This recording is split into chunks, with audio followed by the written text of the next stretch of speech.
तो ऊपर की तरफ फेंकेंगे तो 90 डिग्री का होगा, 90 डिग्री का होगा। लेकिन इसी क्षण में बात करेगा किसी पिंड को अधिकतम दूरी तक फेंकने के लिए। अब हमने अभी तो हेलो, जय हिंद, नमस्कार साथियों, कैसे हैं आप? आशा करता हूं बहुत अच्छे होंगे। मैं पीके सर एक बार फिर अपने यूट्यूब परिवार टॉपर्स एकेडमी एमबीडी पर आप सभी का तहे दिल से धन्यवाद करता हूं साथियों। और बताएं आपकी तैयारी कैसी चल रही है, और आशा करता हूं आपकी तैयारी बहुत बेहतरीन और शानदार तरीके से चल रही होगी साथियों। और हम फिजिक्स के मॉडल को उठा करके लेके आए हैं। इसमें हमने कल गतियां करा दिया था, कुछ गति हमारी रह गई थी, जैसे कि प्रक्षेप गति रह गई है। और यहां से 100% एक ना एक प्रश्न जरूर लगने आता है। क्वेश्चन 100% लगता ही लगता है। परीक्षाओं में, भिन्न भिन्न परीक्षाओं में पूछे भी जा चुके हैं यहां से क्वेश्चन। इसलिए इस क्लास को एक दूसरे बहन भाई को शेयर जरूर करना साथियों। और आपके हम भविष्य की कामना भी करते हैं कि जल्दी से जल्दी आप सरकारी नौकरी पाएं और उच्च उच्च पोस्टों पर जाएं, ताकि हम भी ये मान सकें और कह सकें कि हमारे यहां से भी बच्चे बहुत भिन्न भिन्न पोस्टों पर गए हैं। और प्रत्येक विभाग में हमारे यहाँ का बच्चा बिल्कुल सिलेक्टेड है 100% साथियों। बस इसी कड़ी के साथ में हम अपनी क्लास को आगे बढ़ाते हैं साथियों। और बस आप बशर्ते आप हमारे साथ बिल्कुल यूं ही चलते रहेंगे। और एक नोट्स जरूर बनाएं, उस नोट्स को उस परीक्षा के निकट उसको रिवाइज करें साथियों। देखो नोट्स से क्या होता है, नोट्स से हमारी तैयारी बिल्कुल एकदम बेहतरीन हो जाती है। इतना बड़ा सिलेबस ना हो करके एक हम छोटे से सिलेबस में एक समेट करके एक नोट्स तैयार करते हैं, और वो नोट्स परीक्षाओं के समय इतना कारगर और रामबाण साबित होता है साथियों कि वहां 100% बिल्कुल मदद करता है साथियों। और नोट्स में कन्वर्ट जरूर करें, और क्लास को एक दूसरे बहन भाई को शेयर जरूर करें। और चैनल को सब्सक्राइब नहीं कर रखा है तो चैनल को सब्सक्राइब कर लें, और लाइक करें और शेयर जरूर करें साथियों। चलिए, टॉपिक गति। गति में प्रक्षेप गति है, प्रक्षेप गति प्रक्षेप गति है। तो प्रक्षेप गति में होता क्या है, इसका जो मार्ग होता है परवलयाकार होता है। प्रक्षेप गति को पहले तो हम समझेंगे। प्रक्षेप गति एक साथ होती है, इसमें दो गतियां पाई जाती हैं। प्रक्षेप गति में दो गतियां पाई जाती हैं। एक गति जो होती है वह क्षैतिज गति होती है, और दूसरी ऊर्ध्वाधर गति होती है। और दोनों गतियां एक साथ होती हैं। दोनों गतियां क्या होती हैं, एक साथ होती हैं। दोनों गति एक साथ होती हैं। इसमें यह बहुत खासियत है कि प्रक्षेप गति में क्षैतिज गति और ऊर्ध्वाधर गति दोनों एक साथ होती हैं। अब देखिए, हम पढ़ते हैं, परवलयाकार मार्ग पर होने वाली गति प्रक्षेप गति कहलाती है। जो परवलयाकार मार्ग पर होने वाली गति होती है उसको हम प्रक्षेप गति या प्रक्षेप गति कहते हैं। यह कहलाती, प्रक्षेप गति कहलाती है। और इस प्रकार का पथ प्रक्षेपथ भी कहलाता है, प्रक्षेपथ भी कहलाता है। इस प्रकार का जो मार्ग होगा और इस प्रकार का जो पथ होगा वो प्रक्षेप पथ कहलाएगा। क्या कहलाएगा? प्रक्षेप पथ कहलाएगा। इसमें दो प्रकार की गतियां होती हैं, दो प्रकार की गतियां एक साथ होती हैं। नंबर एक क्षैतिज गति, नंबर दो ऊर्ध्वाधर गति। नंबर एक क्षैतिज गति, दूसरी ऊर्ध्वाधर गति। दोनों एक साथ होती हैं साथियों, एक साथ होती हैं। दोनों गतियां एक दूसरे से पूर्णतः स्वतंत्र होती हैं। ये दोनों गतियां जो हैं एक दूसरे से पूर्णतः स्वतंत्र होती हैं। बिल्कुल भी इस पर कोई बाउंडेशन नहीं होता है। कोई भी अगर वस्तु है और ये वस्तु ये इधर गिराई जा रही है, एक वस्तु इधर गिराई जा रही है, तो दोनों अपने आप में स्वतंत्र हैं। क्या है? स्वतंत्र हैं, स्वतंत्र हैं बिल्कुल। दोनों अपने आप में, दोनों वस्तु स्वतंत्र हैं।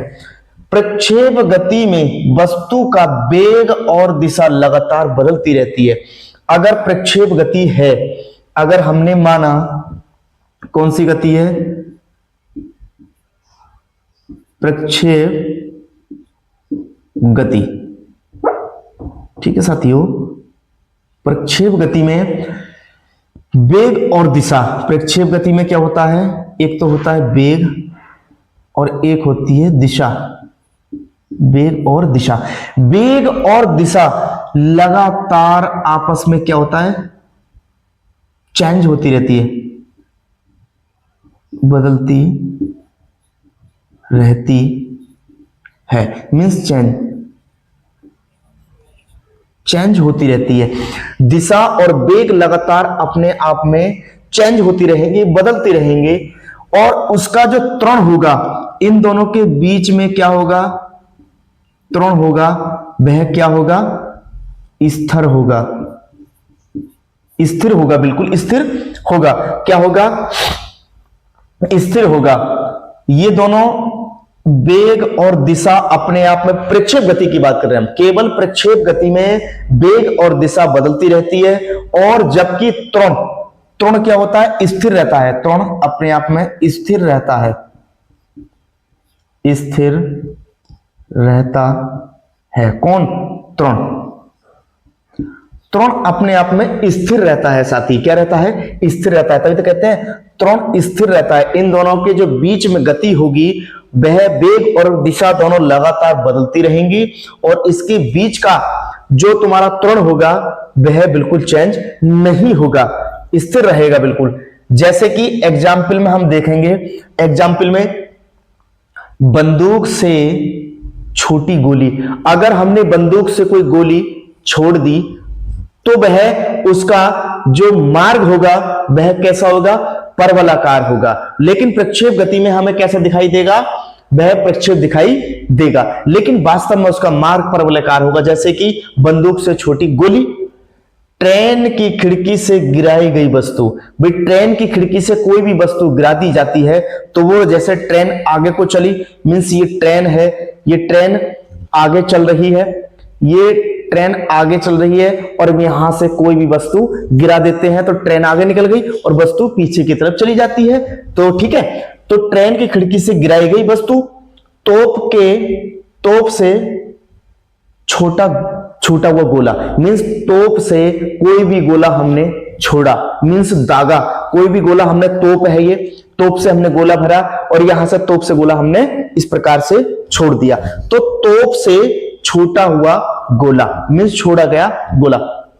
मीन्स धनुष से छूटा हुआ तीर, हमने, धनुष होता है, धनुष हमारा, धनुष को हमने तान दिया, और तानने के बाद में हमने एक निशाना लगा करके तीर को छोड़ दिया, तीर को हमने छोड़ दिया, तो धनुष से छोटा हुआ तीर क्या है, धनुष से छोटा हुआ तीर। ये सब एग्जाम्पल अपने आप में प्रक्षेप गति के ही एग्जाम्पल हैं।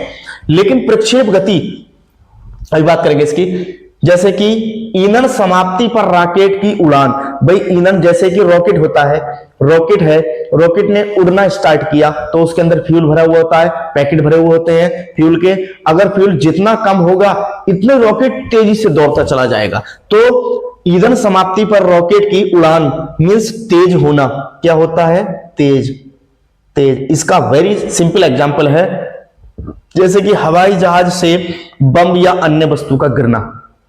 कोई भी हवाई जहाज है, हवाई जहाज से हमने बम गिरा दिया, कोई भी वस्तु गिरा दिया, तो वह प्रक्षेप गति का ही उदाहरण है। जैसे कि फेंकी गई या बल्ले से टकराई गई क्रिकेट गेंद की गति, कोई भी, जैसे कि क्रिकेटर खड़ा है और हमने यहां से गेंद फेंक के मार दी, तो उसके बल्ले से टकराई हुई गति तो उसको बैठ जाएगी, रिफ्लेक्ट करेगी, जब बैठ जाएगी तो उसकी जो गति होगी वह परवलयाकार भी दिखाई देगी। तो फेंकी गई या बल्ले से टकराई गई क्रिकेट की गति। नेक्स्ट, तोप से छोटे गोले का आकार परवलयाकार होता है। तोप से गोला जो छोड़ दिया जाता है तो उसका आकार परवलयाकार होता है, लेकिन वास्तव में परवलयाकार नहीं होता है, सॉरी, वास्तव में परवलयाकार न होकर के दीर्घवृत्ताकार होता है। जैसे कि हम अभी नेक्स्ट पढ़ेंगे, जैसे कि ये है, जबकि वस्तु दूर तक मार करने वाली अर्थात अंतर महाद्वीपीय मिसाइलों का मार्ग परवलयाकार न होकर के दीर्घवृत्ताकार होता है। भाई कोई भी वस्तु है या कोई भी, जब हम तोप से या कोई भी मार करने वाली अंतरराष्ट्रीय मिसाइल हो या अंतरराष्ट्रीय कोई भी मिसाइल हो, अंतर महाद्वीपीय मिसाइल हो, अगर कोई महाद्वीप है, हमने यहां से तोप अपनी हमने रख दी अपनी सीमाओं पर, भारत की सीमा काफी बड़ी है, हमने भारत की सीमा पर इस समुद्र के पार महाद्वीप में इधर रख दिया, उधर महाद्वीप में हमारा क्या है, पाकिस्तान है। इधर हमारा भारत मान लीजिए, सपोज कीजिए जैसे कि हमारा भारत और चीन एक अंतर महाद्वीपीय मिसाइल होती है, यहां पे हमने दाग दिया बिल्कुल, और दागने के उपरांत उधर से भी और इधर से भी, तो उसका जो मार्ग होगा, तोप से जो छोटा गोला होगा, तो उसका जो मार्ग होगा, तो कह रहे हैं मिसाइलों का मार्ग परवलयाकार ना होकर के दीर्घवृत्ताकार होता है। जो उसकी डिस्टेंस दूरी होती है, जो दूर की काफी दूरी होती है, उसको दीर्घवृत्ताकार बोलते हैं। उसको परवलयाकार नहीं दिखाई देगा, लेकिन दीर्घवृत्ताकार उसकी गति होगी, दीर्घवृत्ताकार उसकी गति होगी। अधिक दूरी के कारण पृथ्वी का गुरुत्व त्वरण परिवर्तित हो जाता है। अधिक दूरी के कारण मींस अगर दूरी डिस्टेंस ज्यादा है तो उसकी दूरी के कारण मार्ग परिवर्तित होकर के गुरुत्वीय त्वरण परिवर्तित हो जाता है। कौन सा हो जाता है? गुरुत्वीय त्वरण में परिवर्तित हो जाता है, गुरुत्वीय त्वरण के कारण परिवर्तित हो जाता है, उसमें हो जाता है। तो ध्यान रहे, कोई भी अंतर महाद्वीपीय मिसाइल है, जो तोप खाने होते हैं, जैसे कि हमने यहां मिसाइल लगा दी और उधर हमें मिसाइल दागनी है, तो उसका मार्ग जो है परवलयाकार न होकर के कौन सा होगा? परवलयाकार न होकर के दीर्घवृत्ताकार मार्ग होगा। और ये सब में किस में चेंज हो जाएगा? पत्थर का मार्ग ऋजु रेखीय दिखाई देगा, पत्थर का मार्ग ऋजु रेखीय दिखाई देगा। नेक्स्ट क्वेश्चन, परवलयाकार पत्थर फेंकने वाले को पत्थर का मार्ग ऋजु रेखीय दिखाई देता है। क्यों दिखाई देता है? अगर पत्थर फेंकने वाले को पत्थर का मार्ग जो है ऋजु रेखीय दिखाई देता है, लेकिन वास्तव में परवलयाकार होता है, लेकिन वास्तव में कैसा होता है? परवलयाकार होता है। जैसे कि हमने कोई यहां से पत्थर उठाया या कोई भी चीज वस्तु उठा करके हमने उसको फेंकी, तो जो हमें दिखाई देगा वह ऋजु रेखीय दिखाई देगा। कैसा देगा? ऋजु रेखीय दिखाई देगा, लेकिन वास्तव में परवलयाकार होता है, वास्तव में परवलयाकार होता है। नेक्स्ट, ये हो गया, पत्थर फेंकने वाले को पत्थर का मार्ग ऋजु रेखीय दिखाई देता है, लेकिन वास्तव में परवलयाकार होता है, लेकिन वास्तव में जो है परवलयाकार होता है।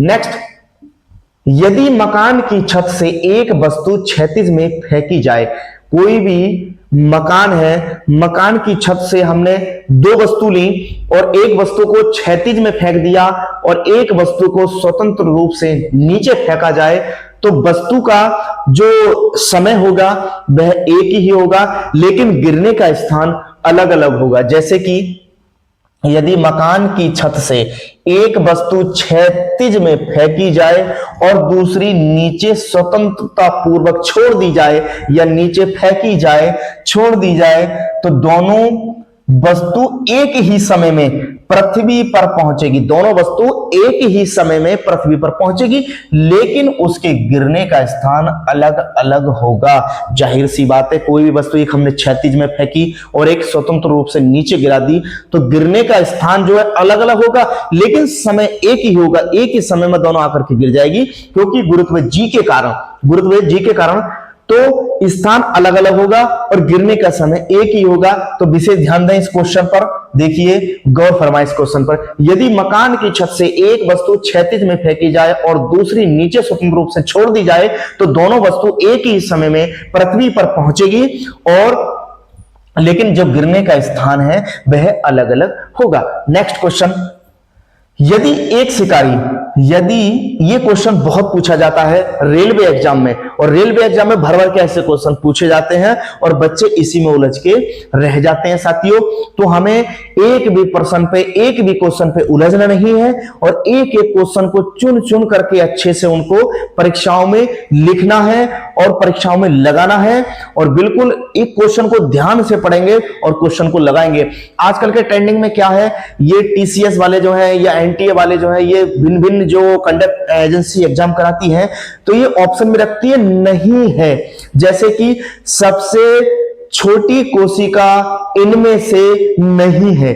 क्वेश्चन आ गया कि सबसे छोटी कोशिका इनमें से कौन सी नहीं है, तो बच्चा एकदम सोचेगा कि सबसे छोटी कोशिका प्लाज्मा की होती है, तो उसमें से कुछ 4 ऑप्शन होंगे, उसको थर्ड नहीं लगा देगा। लेकिन उसने ये नहीं पढ़ा कि सबसे छोटी कोशिका इनमें से कौन सी की नहीं होती है। नहीं होती का विशेष ध्यान रखेंगे। तो माइकोप्लाज्मा की सबसे छोटी कोशिका होती है, लेकिन नहीं होती है तो शुतुरमुर्ग के अंडे की सबसे बड़ी कोशिका होती है, तो उसमें होगा तो वो टिक हो जाएगा, और जिसकी छोटी होगी वो रह जाएगा साथियों, तो इसका विशेष ध्यान रखें। ठीक है, नेक्स्ट, यदि एक शिकारी बंदर को निशाना लगाए और गोली दागते ही बंदर नीचे कूद पड़े या अचानक टहनी टूट जाए तो गोली बंदर के आवश्यक ही लगेगी। बंदर के जो है गोली आवश्यक लगेगी। क्यों लगेगी? अब देखेंगे क्यों लगेगी। क्योंकि चाहे गोली का वेग कुछ भी हो और बंदर के लिए जी का मान समान रहता है। जी के मान के कारण बंदर के गोली अति आवश्यक लगेगी। अगर कहे कि सदैव निशाना, सदैव निशाना कहां लगाते हैं? नीचे की तरफ, नीचे की तरफ। हमेशा सदैव कह दे, हमेशा कह दे निशाना हम नीचे की तरफ लगाते हैं। अगर बंदर छलांग भी लगाता है, अचानक टहनी टूट जाए तो उसके बंदर के गोली अति आवश्यक लगेगी। अगर बंदर नहीं कूदता है, अगर नहीं कूदेगा, नहीं टहनी टूटती है, तो गोली बंदर के ऊपर से निकल जाएगी। गोली बंदर के ऊपर से निकल जाएगी। ये फैक्ट होता है जी के मान के कारण। जी का मान इसमें समान होता है। जी का मान इसमें क्या होता है? समान होता है। इसलिए बंदर के गोली अति आवश्यक लगेगी। यदि एक शिकारी बंदर को निशाना लगाए और गोली दागते ही बंदर नीचे कूद पड़े या अचानक टहनी टूट जाए, गोली बंदर के आवश्यक लगेगी। चाहे गोली का वेग कुछ भी हो, चाहे गोली का वेग कुछ भी हो, बंदर के लिए जी का मान समान है, इसलिए 100% लगेगी। जैसे कि एक चित्र के द्वारा हम समझाते हैं। चित्र के द्वारा क्या समझाते हैं? ये एक पेड़ है, क्या है? एक ये पेड़ है, पेड़, ये एक टहनी है, इस पर टहनी पे कौन बैठा है? मंकी बैठा है। कौन बैठा है? मंकी बैठा है। मंकी कौन बैठा है? मंकी बैठा है। और यहाँ कौन बैठा है? एक व्यक्ति बैठा है। कौन बैठा है? यहाँ एक व्यक्ति बैठा है। इसने यहां से गोली लगाई और यहां से एक गोली ऊपर की तरफ दागता है। तो हमेशा निशाना कहां लगाते हैं? थोड़ा कहां लगाते हैं? ऊपर की तरफ लगाते हैं। सॉरी, ये नीचे की तरफ नहीं होगा, ये निशाना ऊपर की तरफ लगाते हैं। हम थोड़ा सा ऊपर की तरफ लगाते हैं निशाना, नीचे नहीं, ऊपर की तरफ लगाते हैं। निशाना हम ऊपर की तरफ लगाते हैं। निशाना हम ऊपर की तरफ लगाते हैं, इसलिए चाहे गोली का वेग कुछ भी हो, गोली का वेग कुछ भी हो, बंदर की अति आवश्यक लगेगी। अगर बंदर नीचे छलांग जाता है, बंदर नीचे कूद जाता है, तो बंदर के गोली अति आवश्यक लगेगी। या टहनी टूट जाए, ठीक है, टहनी टूट जाए या कुछ भी हो जाए तो बंदर के गोली अति आवश्यक लगेगी। इसलिए सदैव निशाना हम ऊपर की तरफ लगाते हैं। सदैव निशाना हम ऊपर की तरफ लगाते हैं। ध्यान रखें, मिस्टेक होगी थोड़ी, कोई दिक्कत नहीं है, ठीक है। निशाना हमेशा सदैव ऊपर की तरफ लगाते हैं। नेक्स्ट क्वेश्चन, किसी पिंड को अधिकतम ऊंचाई तक फेंकने के लिए, किसी पिंड को अधिकतम ऊंचाई तक फेंकने के लिए हमेशा 90 डिग्री पर फेंकना चाहिए। किसी पिंड को, यहां बिल्कुल ध्यान रखें, किसी पिंड को अधिकतम ऊंचाई तक फेंकने के लिए, यहां बात कर रहा है किसी पिंड को अधिकतम ऊंचाई तक फेंकने के लिए, किसी पिंड को अधिकतम ऊंचाई तक फेंकने के लिए तो हम हमेशा कितने डिग्री का कोण लेते हैं? 90 डिग्री पर फेंकेंगे। 90 डिग्री पर फेंकना चाहिए। जैसे कि हमने ऊपर की तरफ फेंका, बात करी हमने ऊपर फेंकने के लिए, तो 90 डिग्री का कोण बनता है। ऊपर को फेंका हमने तो 90 डिग्री का बना। अब ये कह रहा है किसी पिंड को अधिकतम दूरी तक फेंकने के लिए, हमने अधिक दूरी तक फेंका तो हमने कोण कितना लेंगे? अगर किसी पिंड को अधिकतम दूरी तक फेंकने के लिए हम कोण कितना बनाएंगे? 45 डिग्री का। जैसे कि हमने कोई फेंका तो ऐसे फेंक रहे हैं हम, कोई भी वस्तु है, कोई भी चीज है, पत्थर है, उसको फेंकेंगे तो कितना फेंकेंगे हम? 45 डिग्री। 45 मींस 45 पर हमेशा फेंकना चाहिए। तो किसी पिंड को अधिकतम दूरी तक फेंकने के लिए, इन क्वेश्चनों में बिल्कुल ध्यान रखें, आप उलझ ना जाएं। इन क्वेश्चनों को इसलिए ध्यान में रखेंगे क्योंकि ये क्वेश्चन 3 क्वेश्चन और तरह तरह के क्वेश्चन यहां से पूछे जाते हैं। अगर अधिकतम ऊंचाई तक बात करेगा तो 90 पर फेंकेंगे, अधिकतम दूरी तक फेंकने की बात करेगा तो 45 डिग्री का कोण बना करके हम फेंकते हैं, 45 डिग्री का कोण बना करके फेंकते हैं। नेक्स्ट, किसी पिंड द्वारा महत्तम ऊंचाई, अब ये कह रहा है महत्तम ऊंचाई, किसी भी पिंड को हम महत्तम ऊंचाई या अधिकतम परास प्राप्त करने के लिए, अगर हमने कोई भी पिंड है या कोई भी वस्तु है, अधिकतम ऊंचाई या अधिकतम परास प्राप्त करने के लिए हमेशा 76 डिग्री का कोण पर फेंकते हैं। हम कितने पर? 76 डिग्री पर फेंकना चाहिए, 76 डिग्री का कोण लेकर के उस वस्तु को फेंकना चाहिए अधिकतम परास प्राप्त करने के लिए। अधिकतम परास प्राप्त करने के लिए हम 76 पर फेंकते हैं। कितने पर फेंकने हैं? 76 पर फेंकने हैं बाबू, ये बिल्कुल ध्यान रखें। और ये ध्यान रखने योग्य बात है साथी, क्योंकि यहां से एक भी क्वेश्चन अगर छूट गया तो आप नौकरी से बहुत दूर चले जाएंगे। लाखों की संख्या में भीड़ लगी हुई है और लाखों की संख्या में आपका नौकरी मिलना बड़ा मुश्किल हो जाता है और नौकरी पाना असंभव हो जाता है। और इन्हीं क्वेश्चनों को हम बना करके नौकरी को सुनिश्चित कर पाते हैं और यही क्वेश्चन रह जाते हैं तो हम नौकरी से थोड़ा दूर हो जाते हैं। इसलिए मेरे साथी, मेरे प्यारे भाइयों, मेरे बहनों, इसका विशेष ध्यान रखें। एक एक भी क्वेश्चन को नोट्स में कन्वर्ट करते चलें और नोट्स बना करके चलें। इस परीक्षा में तो आगामी निकट भविष्य में परीक्षाएं आने वाली हैं, भिन्न भिन्न भर्तियों में बिल्कुल हमें फॉर्म भरना है और वहां नौकरी को हमें सुनिश्चित करना है साथी। तो कितने डिग्री पर फेंकना चाहिए? 75 मीन 76 डिग्री पर फेंकना चाहिए। लेकिन नेक्स्ट क्वेश्चन है, पिंड जितनी अधिकतम दूरी पर जाकर गिरता है उसको क्या कहते हैं? पिंड जितनी अधिकतम दूरी पर जाकर गिरता है उसको हम क्या कहते हैं? उसको कहते हैं परास।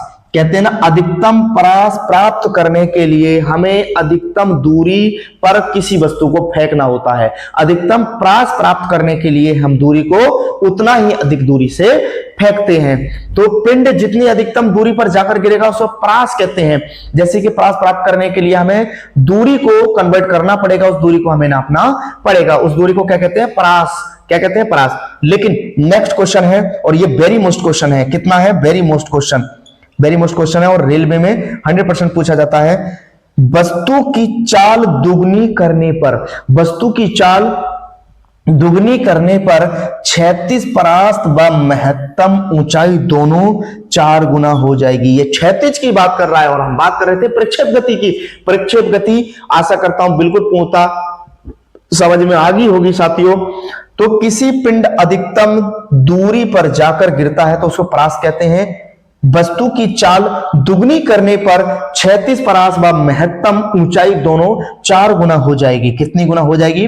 4 गुना हो जाएगी साथियों। इसका विशेष ध्यान रखें। एक क्वेश्चन इसमें और आते हैं, उसको हम करा देंगे। 2-3 क्वेश्चन आते हैं कि दूरी जितनी गुना होगी उसकी आधी हो जाएगी, इस टाइप से, जिसको सरल लोलक बोलते हैं। ठीक है, सरल आवर्त गति में हम उसको पढ़ेंगे साथी। ठीक है, चलिए, और आशा करता हूं ये क्लास आपको बहुत हेल्पफुल और मददगार साबित होगी साथियों। और आप बिल्कुल पूर्णतः ईमानदारी दिखाते हुए और विश्वास पात्र को जगाते हुए साथियों क्लास को एक दूसरे बहन भाई को शेयर जरूर करेंगे। और चैनल को जिसने भी सब्सक्राइब नहीं कर रखा है प्लीज सब्सक्राइब करें और चैनल को शेयर करें और लाइक करें बस। और मिलते हैं नेक्स्ट टॉपिक में, तब तक के लिए लव यू ऑल, जय हिंद।